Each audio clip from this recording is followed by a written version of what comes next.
All right. So good morning, everyone. My name is Mike Zimmerman. I'm the Chief Market Intelligence Officer for Club Benchmarking. I've been in this market for 37 years. My family has been in Naples for over 70 years.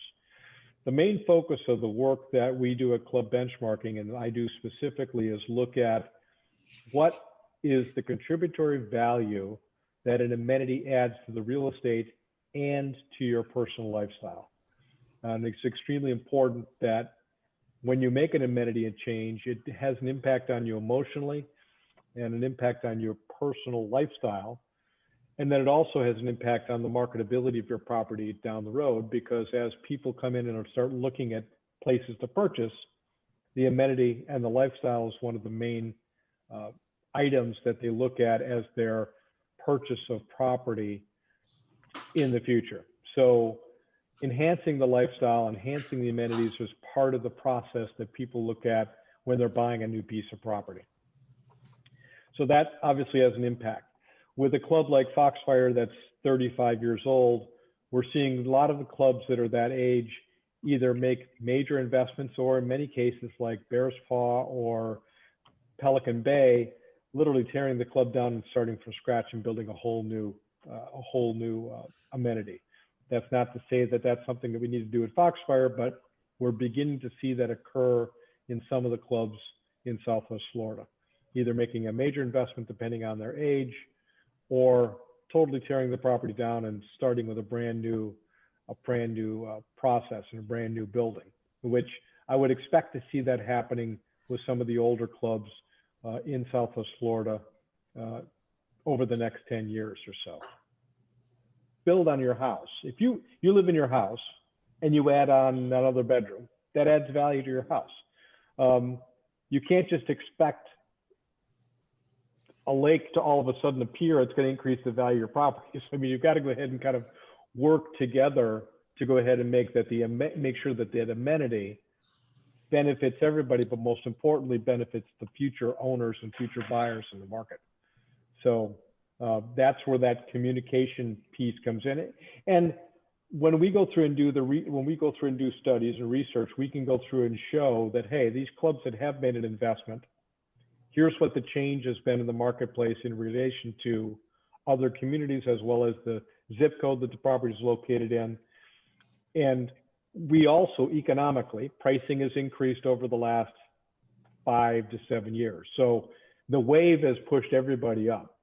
And those clubs that have gone through and made that investment, the big thing we'll find out is if the wave begins to change, have they kept their marketability because they've already made that investment versus clubs that have not gone through and made that investment. And that's one of the things that we just don't know, because we haven't seen any kind of downward change in the marketplace. So we don't know whether those investments have mitigated the market risk.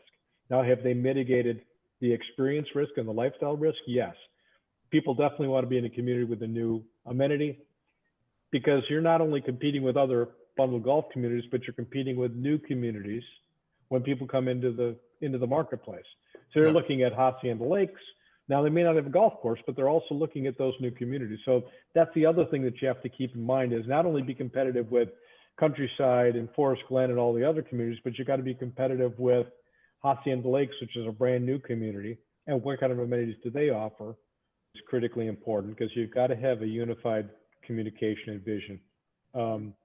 And the other thing is to let people know that when they're making this investment, it's going to be impacting them emotionally right away. You know, there should be an increase in the use of, in the revenue from a dining standpoint. So all the different things that you're going through and doing, that's the stuff that you've got to look at when you're making this vote. But it's also extremely important to let people know that this investment that they're making is also to help them market their property in the future. So they've got to think about not only how it's going to impact them today, but how is it going to benefit them in the future? Because as we've seen, and this is part of the research that we go through that I'm doing, is there a direct correlation between the investment that a club makes and people's individual investment in their individual unit? And we've begun to see that correlation. That's where we have to go through and do a study and sit down and say, all right, how many people have gone through and here's, and the way we go through and do our process, and it's a little bit different than what I did 3.5 years ago, but we'll go through and measure what clubs have gone through and made what investments over time, understand what that cost of that investment was there a special assessment for the individual owners, and then critically important is understanding what's the annual cost of ownership.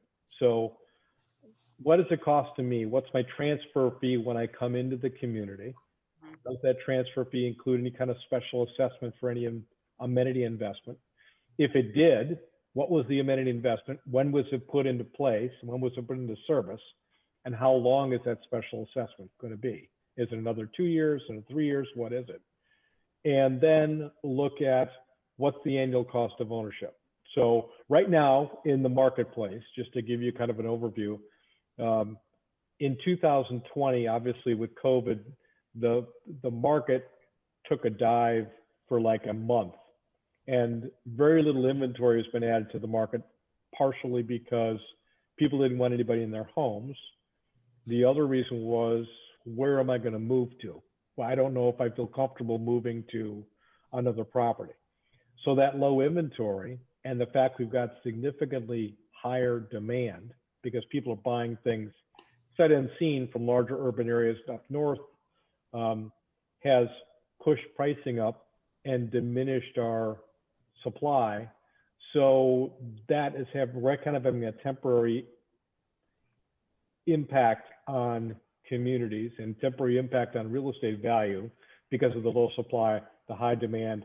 On our pricing, our pricing is actually up for the county as a whole about 7% year over year versus where it was, 7% year over year, which is a very healthy number, a little bit higher than economically I like to see so quickly, but we understand what's going on from a market standpoint. So the point I'm trying to go ahead and make is that those are the types of things that we've got to monitor in the market and make sure people understand